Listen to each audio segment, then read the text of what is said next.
Hey everybody, I just wanted to say welcome to the Katmai Centennial Talk series. I'm really happy to be spending my Friday night with you, and I appreciate you taking your time to spend it with me. My name is Grant Hildebrand, and I'm a wildlife biologist. I work for USGS. And I just wanted to maybe start by saying that I was supposed to be there in person at Brooks Camp today, but we had some family medical issues and some of the logistics changed, and so I'm giving the talk remotely from Anchorage. But I really wanted to thank Sarah Wallman, Russ Taylor, and Candace Rush for helping me out with the technology and making this possible. So been a wildlife biologist here in the States since 1994. I came up for the first time then. I was in the state about 3 hours when I figured out that I wanted to figure out a way to live here. And I've had just a really fortunate career, been able to work and recreate all throughout the state, parts of Canada, lower 48, internationally as well. But I can honestly say Katmai is one of my absolute favorite places on earth. Brooks Camp in particular, been out there 7 or 8 times, and had a chance to come out a few years ago and help out when Divid got the wolf snare wrapped around her neck. So that ended up being a good day. But I know some of the folks that follow the bear cams are really familiar with Divid and her story.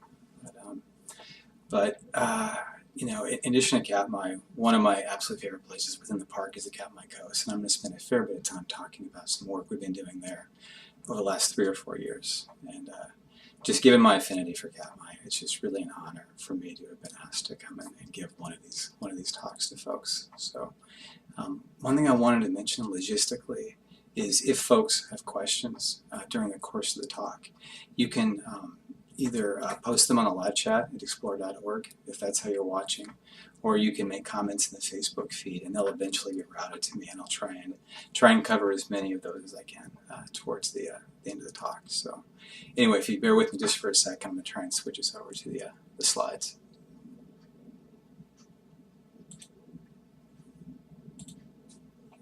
Okay, so hopefully in just a second the first slide will show up for you. So just to kind of give you an overview of what I was planning on talking about tonight, we'll spend a little bit of time just talking about a few of the different studies we've been working on national parks in Alaska over the last 4 or 5 years, and then spend more time talking in detail about the bear project on the Katmai Coast. Then I'm going to segue and talk about some other work that's been done that ultimately ended up kind of merging with our Katmai Bear project, something we really weren't expecting. And then at the end, I'll kind of try and take some of the things we've learned at Katmai and put them in a broader context relative to what we're learning about bear ecology in general. So.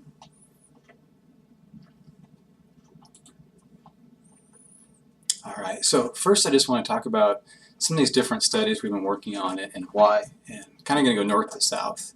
And so for folks from Alaska, this map looks mighty familiar. For folks that are from other places, I think we're just insecure up here. We just have to show how big we are. So I just want to point out how Alaska compares to the lower 48 over on this screen. And partly the reason I mention that is because even though these studies are all being conducted within one state, just given the scale and the diverse ecology, they're really different areas in which we're working.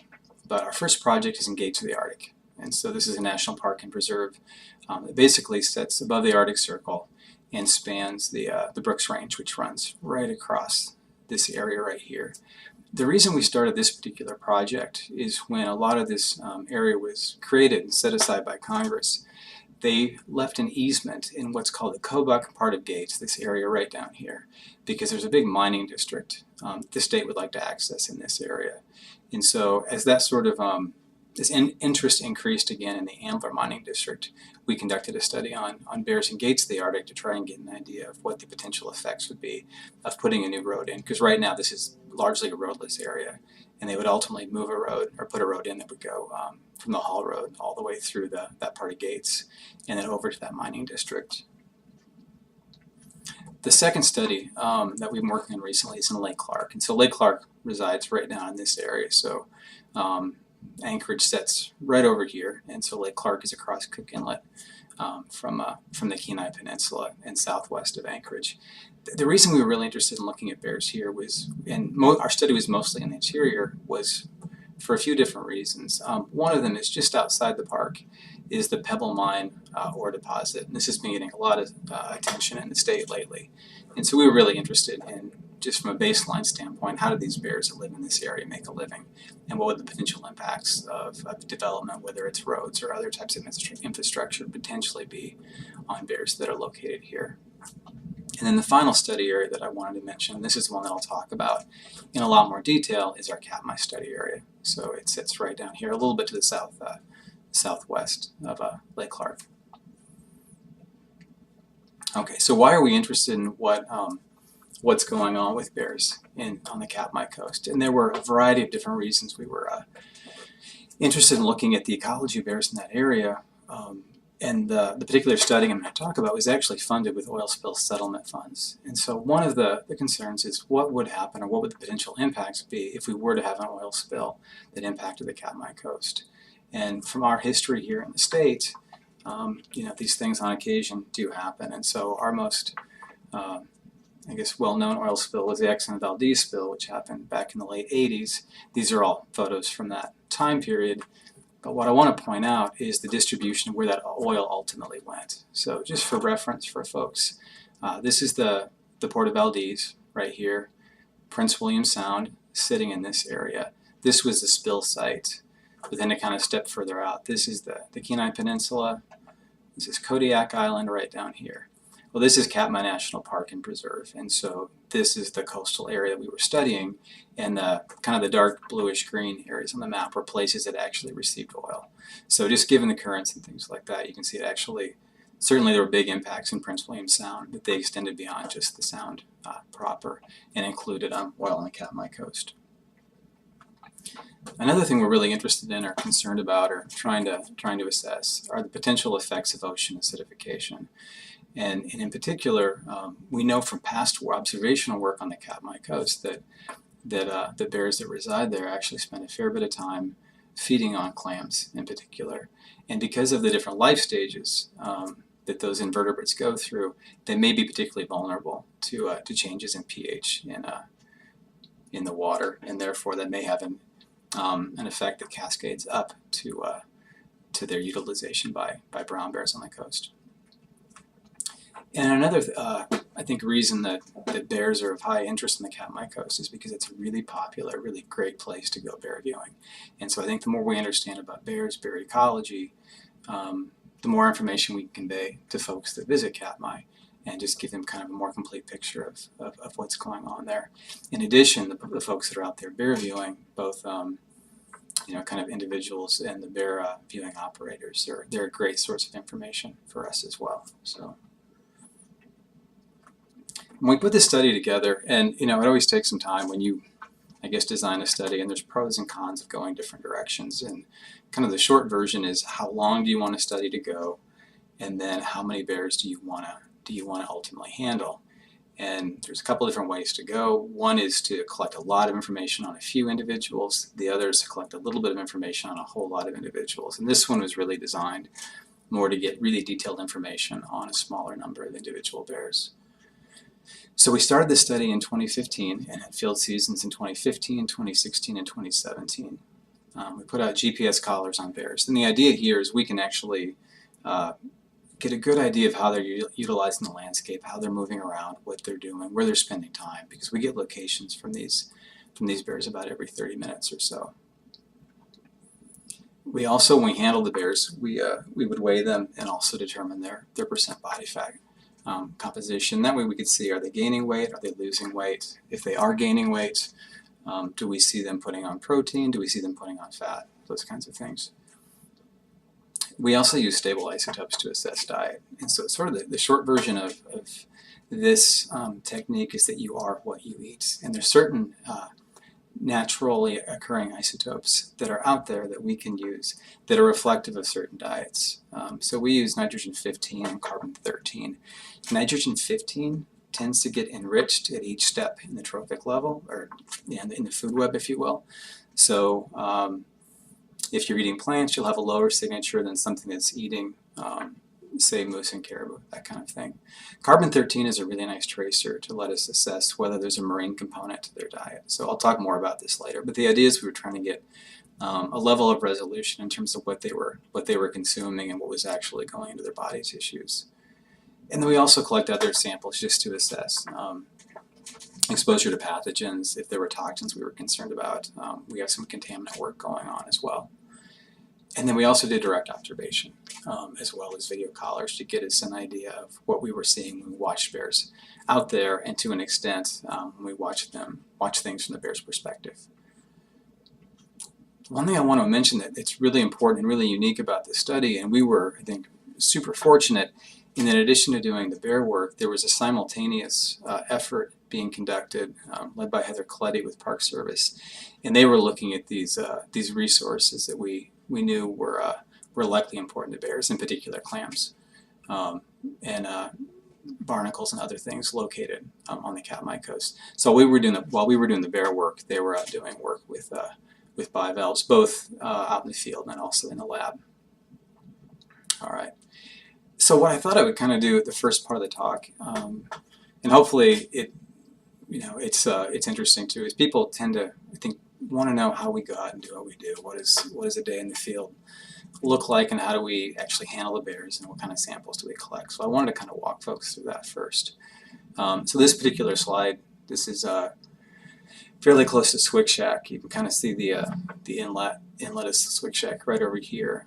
This is a yearling brown bear. We're actually working on her mom right here, and this is actually fairly typical, especially with older cubs. Is while we work on the mom, the cubs kind of hang out and come visit us, that kind of thing. But because there aren't roads, there's not an opportunity to use traps or snares or that kind of thing. We actually do helicopter capture in most places in Alaska. And so just so you guys can see what that tends to look like. I'm going to show you two views. The first is, I guess, from the outside, kind of watching the helicopter, and the next video that I'll show you is one from inside the helicopter, just so you can kind of get an idea what the process looks like.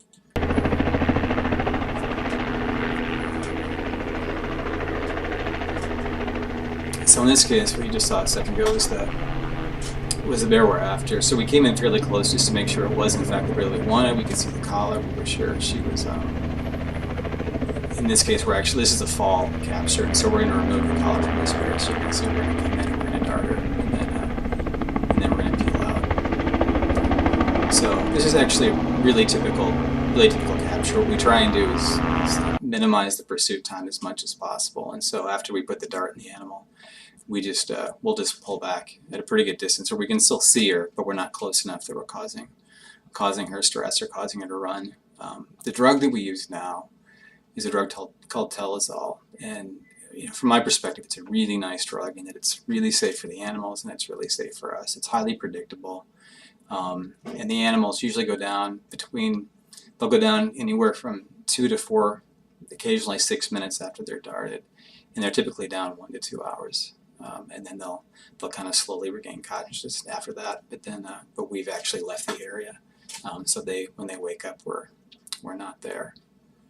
And then the next one I want to show you is a video. So this is sort of the same type of process, different individual animal. It's also in the fall prior year, but this is what it looks like from the helicopter. And so what you'll actually see here in a second is we're going to come in close to one bear, but it's not the bear that we want. And so we're going to circle again, and we're basically listening to the radio signal to find the bear that we want. And again, this is a fall capture, so we're capturing a bear to remove a collar.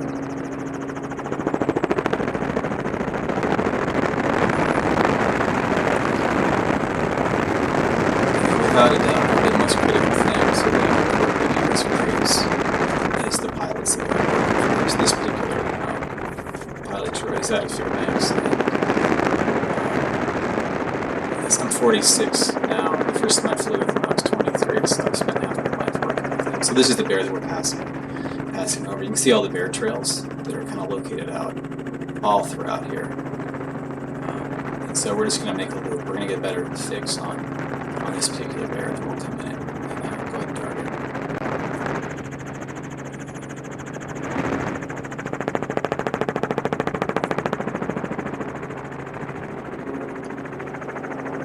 You're going to see here come in. Sorry, the video's snagging a little bit, but anyway, you're going to see here watch the stream. We're going to come in and dart.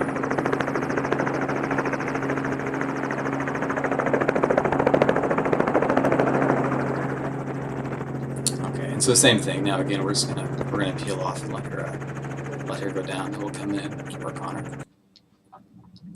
So once we have the animal actually down, we're using a combination of different types of collars now, and I think, you know, over the course of my career, this is probably the one thing that's maybe changed the most from a technology standpoint. So when I first started working, we were using just straight VHF collars, and so in essence, each bear was wearing its own radio station with its own frequency, and it would just emit a beep, and that beep would allow us to triangulate and locate the bear. And so once we saw the bear, we could put a mark on a map, and if we did that, you know, 8 or 10 times over the course of the summer, you know, that was a pretty good summer, and so we had, you know, a handful of locations. But the problem with that was, you know, there's definitely a lot of bias in that sample in those locations.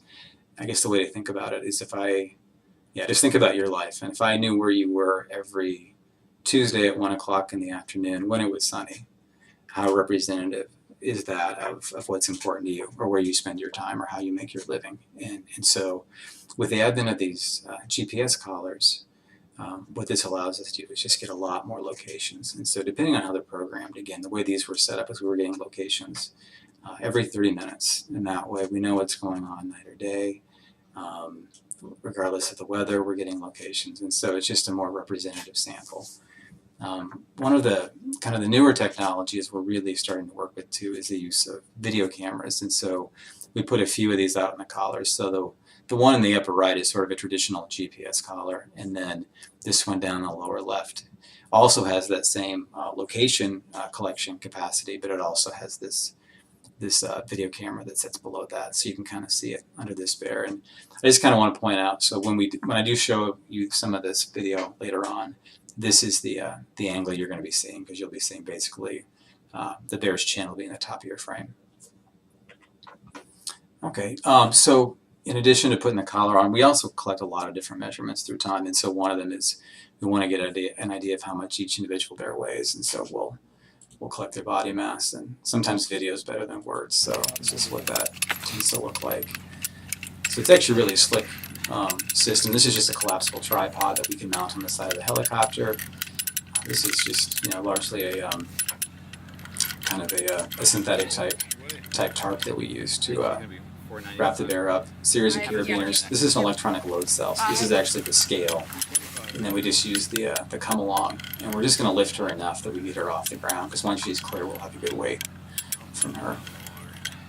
What Joy is doing here, I'll tell you more about Joy in a second. So she's just keeping an eye on the bear to make sure that it's comfortable. There's no pressuring on the neck, and she's breathing good while we get that done. So if I remember right, I think this bear was about 480 pounds. This would have been in the fall. So in addition to weight, you know, which is really useful information, we get a little more resolution by also assessing their body composition. So I've got a video of this one too. This particular technique is called bioelectroimpedance analysis, and in essence, it's a fancy way of just saying we're just testing the resistance in the animal. So this works the exact same way as maybe like those body fat scales you might have at your local health club, or maybe even in your house. There's a real mild current that's going to run the length of the animal. So we have electrodes attached here on the lips. They just clip on, and then some back by the base of the tail. And the way that it works is with some equations that they also incorporate the length of the animal as well as its weight. Lean muscle tissue is about 70% water, so it's a really good conductor of electricity. Fat, alternatively, is about 4% water. It's not very vascularized, and so it's effectively a resistor.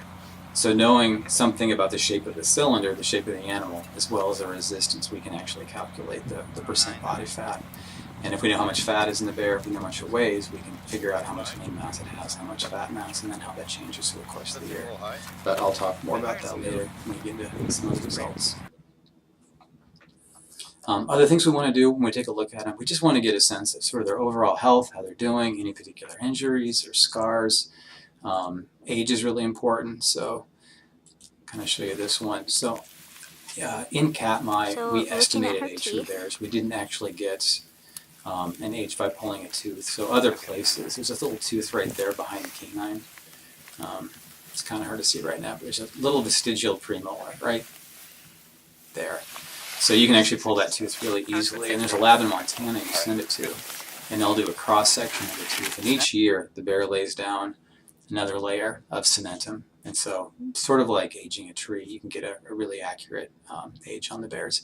Again, in Katmai, we didn't do that, but we did collect teeth from some bears in some of the other study areas. Let's see, I'm going to stop just for a second because one of the questions that popped up I can answer really quickly, which was, do we capture sows with cubs of the year? And so for this particular study, we did not capture any females that had cubs during their first year, if you will. We only captured females with yearlings and above. The cubs do tend to stay really close, and in other places, I have caught bears with cubs the year before. Just the density of bears was high enough here. We just didn't want them unattended for any period of time. So the short answer is no. For this study, we did not capture any cubs of the year. The other part of the question is, do they remain close? They do remain close if we were to capture them.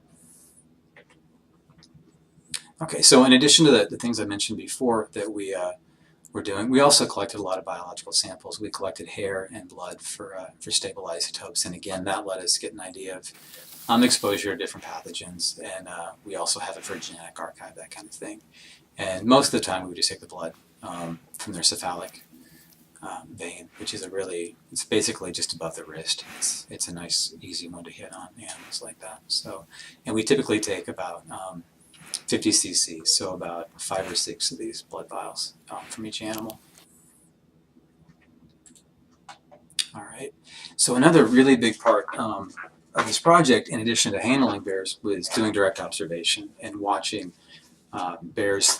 Maybe they happen to be collared, but a lot of them weren't. And so this is Joy Erlenbach, and she's a PhD student that's been working with me on this project, and she's spent the last 4 summers out on the Katmai coast, and has been just absolutely integral to the project. And I just can't speak highly enough of her, because we, in essence, when we brought her on, just told her, come on out, we're going to catch some bears, and by the way, we're just going to leave you out there, and we'll come get you in October. And with a lot of support from the park and everything else, she's been able to, I think, have a really successful run out there. But yeah, I'm super impressed with her, and really proud to work with her.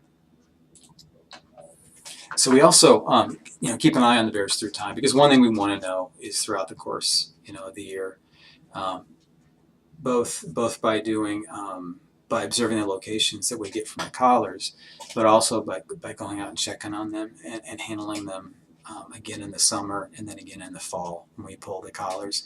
It just gives us an idea of what we see for survival throughout the year, and also, if they had cubs in the spring, meaning yearlings or 2-year-olds, do they retain all those? Do they lose any? And so ultimately, those are the kind of things that can go in an overall population model, or if you want to get an idea of population increasing or decreasing. That really wasn't the focus of this study, and you need to do it longer than 3 years to get a good assessment of that. But this at least allowed us to know how they were doing through the course of the year. And we did not have any bears that we worked with and studied die during the study. So the survival, at least of our study set, was basically 100% every year. I want to go and share some of the information that we got from the video collars, and so I'll kind of roll through a few of these videos as well. And so again, the image that you're seeing is so we're seeing what kind of what the bear sees, which is below, obviously. And I want to point out one thing as you watch this. The date over here is 60 days. This is June 22nd. And I'll explain why it's important in a second. But what you're going to see now is what this particular bear is called, because it's actually it's called a flounder.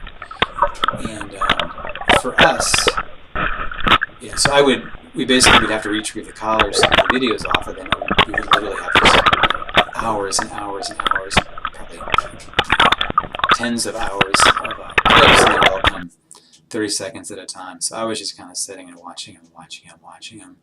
When I saw this one, I was super, super excited. And the reason was when we think about how bears in coastal areas kind of make a living, when we think about like how they pay their bills, what their groceries are, think about calories as currency, we really feel like what we tend to see is they sort of get by, and then sometime in mid to late July, salmon show up. And that's where they really make their living. They wait for those fish. But when we saw them catching flounder as early as June, we realized Katmai was different. And what this means for them is they don't have to wait for this really predictable, really abundant protein source or energy source to show up. And the way this particular bear fed or caught flounder was almost the same way that bears do with salmon. So what we'd see with her is it would take her about 5 minutes to catch a flounder, about 5 to 10 minutes to eat it. Then she'd go catch another one. And she would repeat that until she caught 8 or 10 flounder. Then she would go sleep for about 8 hours, and then she'd go back and do it again. So the one thing with catching flounder, it's a little bit tide dependent, right? But in essence, they were doing the same thing they did with salmon. It's just they were able to do it as early as June. They didn't have to wait until July. So from a nutritional standpoint, this is a whole different sort of available resource that we just weren't anticipating or counting on. I know biologists get excited about weird things, but yeah, for us it was really cool. We saw these clips starting to arrive, and so this is that same bear actually feeding on one of the flounders. But it's just talk about a table with a view. Yeah, so again, they would eat a whole fish in about 10 minutes.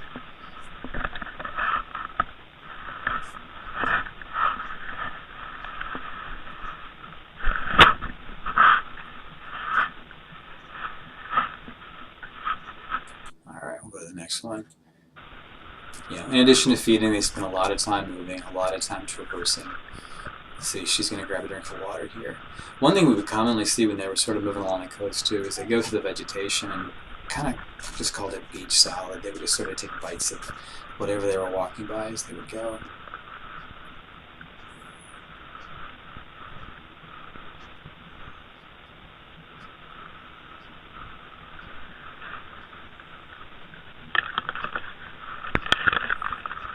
So yeah, she's grabbing a few bites as she travels there.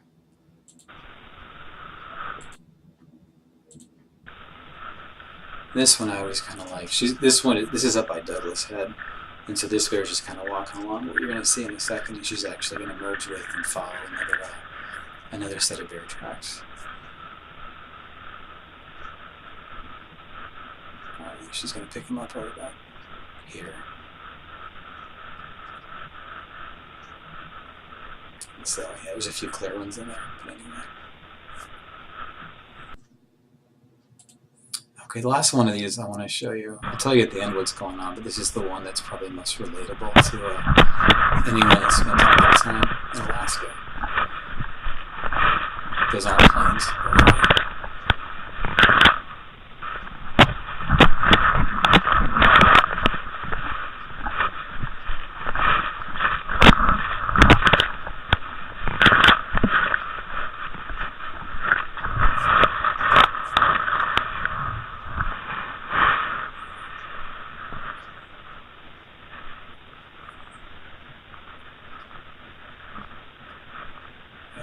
Anyway, it's just her getting harassed by the mosquitoes. So, that we kind of come across too that was always exciting was again just the things you don't expect. And give you kind of just a second to look at this picture. And I think a lot of people when they first see this, it looks like an old spawned out, beat up salmon carcass.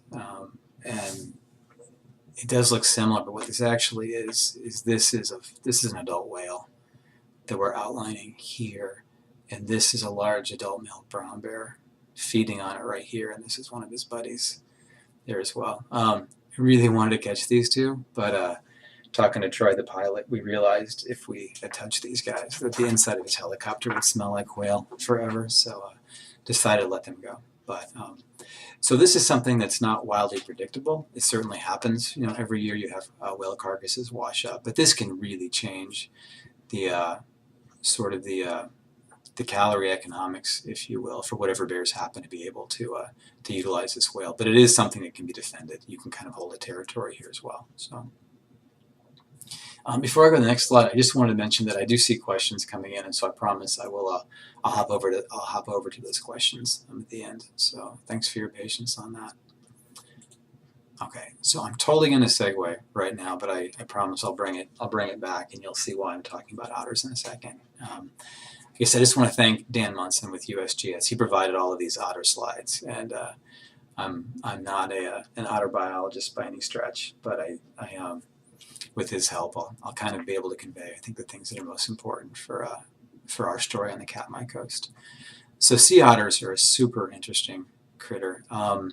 Their range kind of spans throughout the Pacific Rim, if you will, and they are just these little eating machines. You can see from the slide they can eat about 1/3 of their body weight every day, and people really value them for viewing. Historically, they valued them for their pelts, but there's also folks that are not huge fans of otters because otters tend to eat the same things that we like to harvest.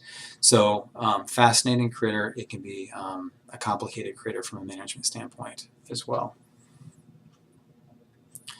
So when we look at the kind of the history of sea otters, historically what we saw is their range spanned these areas in yellow. So really from the Baja Peninsula of Mexico, up the Pacific coast, through Alaska, the Aleutians, over to the Kamchatka Peninsula of Russia, and then on down to this is Hokkaido in Japan. So a really broad distribution. But what we saw through time, due to fur harvest, was a great reduction in the number of sea otters, but then also their distribution. And even in places where they do occur again now, they're not necessarily in the same numbers.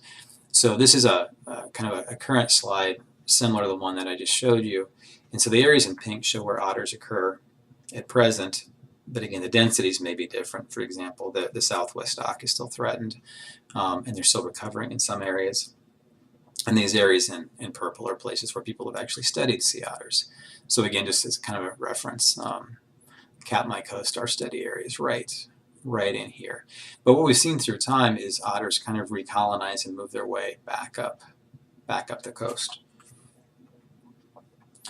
So when people talk about sea otters, they're one of the sort of the classic examples of a population that functions at carrying capacity. And so K is just the kind of the short version of the word carrying capacity. And so to talk about that a little bit, this is just a hypothetical situation where you've got time going across this x-axis. So we're starting in year 0 and looking at this at a hypothetical 50-year interval. And this is the population size. How many otters do you have? And what you see is when otters come into a new area, so you have just a few otters, there's a lot of food available for them, okay, because the otters just haven't been there for a long time. In this case, this is kind of representative of sea urchins. So what you see through time is otters arrive, there's so much food that they're not food limited. Okay, so the survival of individual animals is really good. They're consuming a lot, they're able to produce young, those young survive, and you just get more and more and more otters through time. But what eventually happens is the number of otters increase, they shape their own ecosystem, and you end up in a situation where there's fewer and fewer sea urchins or food resources available. So this population growth starts to slow down, and you ultimately end up with a stable population at or around carrying capacity. Okay, so hopefully that makes sense. So this is sort of the theoretical representation of what we think we see in sea otters. And in a minute, we'll talk about some real data and how we think it it relates to what we're seeing on the Katmai Coast. And so again, what is unique about them is that they are considered, sort of a keystone species, because they rely on the foods they eat, but they also can impact the foods they eat in terms of numbers. And so for them, it's all about consuming calories and the effect they have on the ecosystem.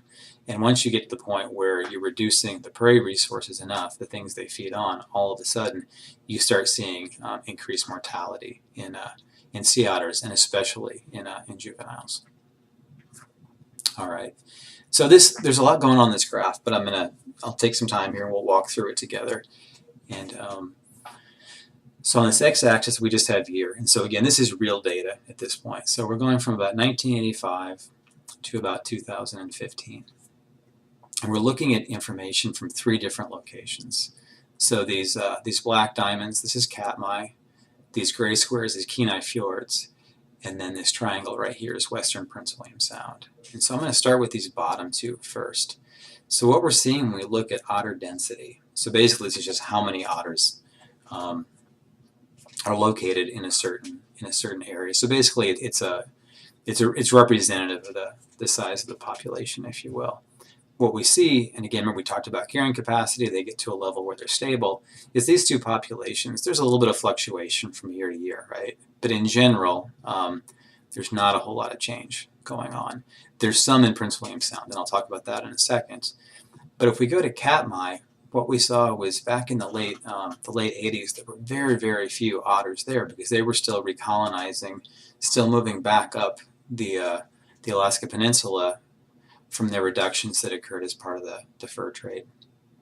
There wasn't any information collected between the late 80s and about the middle part of the 2000 to 2010 decade. But we certainly started being aware there were more otters out there, and we started going out doing the survey work. What we saw was obviously a lot of growth in this Katmai population.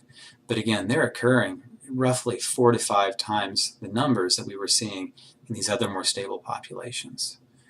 Okay, and so they went from something like this, with these being individual otters, to densities like this. And again, the thought is it's because they showed up and there was a lot of food available since they've been absent for so long. They grew really quickly, and now they're getting up close to stabilizing. So the question is, will they stay stable, or will they actually start to decline and kind of join these populations down here relative to density? Okay, so now I kind of want to bring a little more of some interesting information from Katmai, and it's kind of a puzzle that we had at Katmai into the picture. And so this particular data graph, I want you just to ignore this last set of data for now. All the rest, this information, this is all from Prince William Sound. So this is all from the area where the Exxon Valdez oil spill occurred. What this data represents is every summer we go out pretty early in the summer and we walk all of the beaches. And I shouldn't say all, we walk a lot of beaches, about 70 or 80 miles worth of beaches. And every single dead otter carcass that we find, we collect the skull and we pull a tooth, and we send that tooth in to get it aged. So the same thing that people do with bears in some study areas. They'll pull a teeth out of the skull of the carcass and send it in for aging. And so on the so again, these are just going to be years on the x-axis. On the right axis, this is relative frequency. So just think about this as 10%, 20%, 30%, 40%. So what this is showing us is we divide the age of the dead animals that we find into some age classes. The ones in black represent the pups, the ones that are between 0 and 1 years of age. The ones that are dark gray are the older animals. They're greater than 8 years old. And then the ones in light gray are kind of the prime age animals. And in a normal situation, what you expect to see is sort of a U shape like this. Okay? And the idea is when you do have animals die, it's most often really young animals, or it's most often really old animals. You tend to not see a lot of mortality in these prime age animals, even though there's a lot of these out there. Well, in Prince William Sound in 1989, we had the Exxon Valdez oil spill. And what we saw was a change in sort of that distribution between age classes. So see how this is shaped like a U? we don't have this hue anymore. It's more reflective of kind of the population makeup as a whole. And so sort of the short version is oil doesn't care if you're young or if you're old or in the prime of your life. If you get oiled, your mortality is going to be pretty high. And just to kind of emphasize the numbers here is realize these are a span of years. So this is like 13 years. We had a couple hundred dead animals. This spans 4 years. We had about 100. This spans a big chunk of time. We had 400. In '89, there were 419 carcasses collected that year. So anyway, when we look at this right here, what we see is the effect of the oil spill. But maybe the thing that I think we kind of found surprising though was from 90 to 93, we aren't back to that U shape yet. 1994 to 2008, we're still not there. And then by about 25 or 30 years later, all of a sudden, well, not all of a sudden, 30 years later, we're back to sort of this normal age distribution relative to the mortalities. So what this was just like this lingering effect of that spill event. So the puzzle that the otter folks had at Katmai, though, was when they would look at the age of mortality of the carcasses they were collecting in Katmai. So this is from 2006 to 2015. The shape of this curve is it's not that U we would expect. It's something entirely different. So that was something they were definitely pondering all along. So this is October of 2015 when we are planning on going out and pulling collars from all the bears that were collared for that particular year. And we're this particular bear was on what was called the Shikun Islands, and so they're about 3 to 4 miles off of the Katmai coast. So this is the Katmai coast right here, and we're just in this little series of offshore islands. And so we had a bear, we knew this from our GPS locations from our collar, but she was actually living on these islands. She wasn't just going out visiting, she was actually living out there, and she had a couple of 2-year-olds with her. And so, as you're kind of flying, what I want you to see is take a look at the topography of this island, because we were definitely puzzled as to this island's maybe half a mile long, maybe a quarter mile wide, and it looks like there's just nothing to eat out there. So we were really puzzled as to why she was out there. I think this is the one. When I fly a darter, you're actually going to see when I pull the trigger, no dart leaves the barrel. We actually had a misfire, and so I ended up reloading and come back around. So just kind of look at the vegetation, the topography of this island. So yeah, that was the misfire. The one nice thing in the fall is they just don't go very far. They don't go very fast. They're so big. So we'll come back in again and the darter hit the second time. But again, just kind of look at the lay of the land. So once we stepped out of the helicopter, like immediately stepping out of the helicopter, what we started seeing was bear scat, but really unique kind of composition. Started seeing a lot of these skulls and a lot of carcasses like this. And just in the area we landed, we didn't search the island by any stretch. We probably looked in about a 20 meter by 20 meter area. There were I want to say 7 or 8 different caches in kind of different levels of decomposition or consumption. And so long story short, what was clear was that this particular animal was living on this island with their offspring, and they were actively catching and killing and consuming both sea otters and seals. And so to try and get a better handle on what was actually going on, I worked with Dan, our sea otter biologist, and he put out these motion sensor cameras on a couple of different islands to try to get an idea what was occurring. And so this is just footage from one of those. And so the circle in yellow, this is this is a brown bear right here.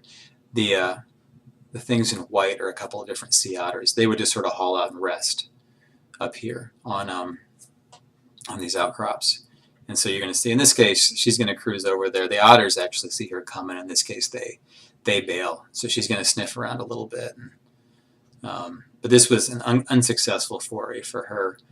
But what very coarsely, what Dan has seen so far is probably about 30% of the time that they go out looking for sea otters, they actually catch one. So you can kind of see it right down here. This is a brown bear that's caught an adult sea otter. And all these little spots out in the water, these are all seals that are watching kind of on the direction the camera is facing from. There's a big seal haul out there too, and they catch seals as well. But here's a kind of a close-up of that image. So you can see her having caught an otter there. Okay, so what do we think this means, both in terms of both from the bear's perspective, but also from the otter's perspective, and what does it also mean sort of for the clams as well? And so what we've seen is, historically and at present, both brown bears and sea otters utilize bivalves, and these haul-outs are they're important. They're utilized by both by sea otters and harbor seals, and we do have some bears that are out there that are actively hunting these guys. Any given time, almost every time we would fly the islands, we would find at least one, sometimes more bears out there. Not the same bears every time, but in general, just a couple. They're not necessarily big enough to support a lot of bears, but for the bears that are out there, it's a good resource. We didn't really see that they were specializing on otters or seals. I think they would try and catch anything that they could. And so one question we had is, bear predation influence sea otter populations? And in particular, I think we were pondering that when we were considering, remember that graph that showed the age of mortality that was occurring within the sea otter population in Katmai. And then also, how important are marine mammal prey to brown bears? In other words, are they relying on these seals or sea otters to make a living? So I want to talk a little bit about what's changed in Katmai with sea otters over the last, say, 10 years or so. And so again, if you remember from previous graphs, what we saw is up in this area, the other populations from a density standpoint were fairly low, and then 4 or 5 times the number of otters occurred on Katmai. So for this time period, we're looking at something a little bit different here. This is energy recovery rate. So one of the neat things with sea otters is everything they eat, they actually show you, because they go out and get it, and then they bring it back up and they eat it. So you can actually sit and watch sea otters eat and get an idea, kind of based on the food they're consuming and the size, how efficiently they're taking in calories. So that's what this y-axis represents, is basically how many kilocalories are they taking in per minute. And so the idea with this is the more food that's available, the more quickly they can consume calories, because they're not spending a lot of time looking, and the things they find tend to be bigger. Okay? And so what we've seen is, as the sea otters have, when they first showed up, there was all of that food available for them, but as the population grew, as they consumed their prey, we're seeing a reduction in the prey availability. And so through time, their efficiency, in other words, how many calories they're taking in per unit time, is starting to drop. And so it's matching what we see with other populations. Okay, so hopefully that makes sense to folks. This is bear data again. So this is sort of a map of our study area, just to orient you. This is Cape Douglas, right up here, and then this is Hallow Bay, right down here. And so our study area basically went from the middle of Hallow Bay up to Cape Douglas. And so from a habitat use and selection standpoint, each individual color is a particular bear, and each dot is an individual bear location. And so a couple of take-home messages. One is their actual home ranges are really tiny, relative to a bear. So this is about a 60-mile distance from Cape Douglas down to Hallow.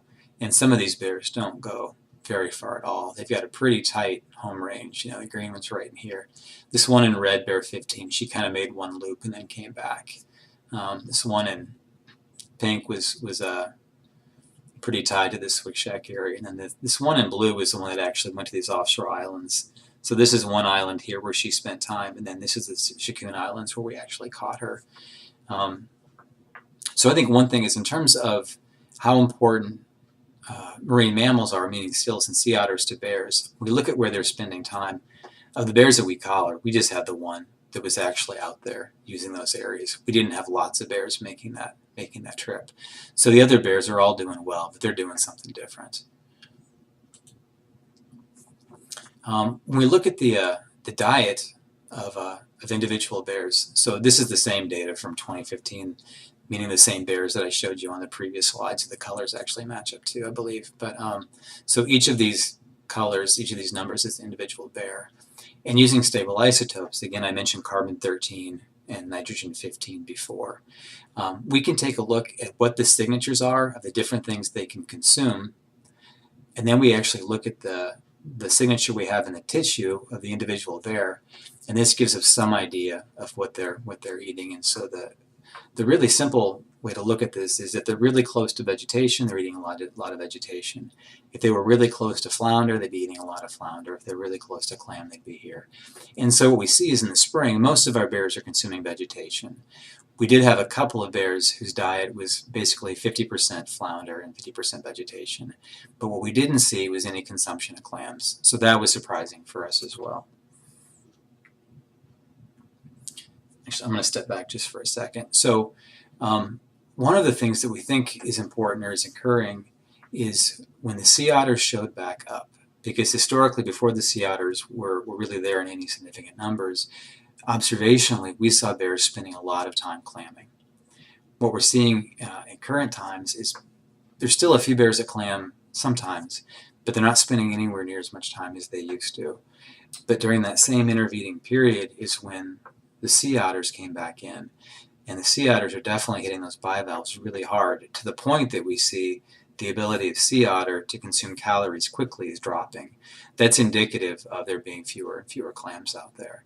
And so what we think has happened is what used to be a really important food resource for bears, meaning clams, is just something they're not utilizing as much at all anymore. And so we're seeing that from our observational work, but we also see it from this isotope analysis. So a couple of just kind of the fascinating things I wanted to share, just because people are always really stoked about what's going on with bears and some of the things that they can do that are so striking. So this is for 2015 and 2016, and this is just their body mass and how it changes during the course of the year. So on average, what we see is the typical adult female on the Katmai Coast weighs about 330 pounds in the spring, and then she gains probably 20 or 30 pounds between spring and summer, but then she jumps way up here. And so our average bear in the fall is probably 225 kilograms, so getting up around 500 pounds. So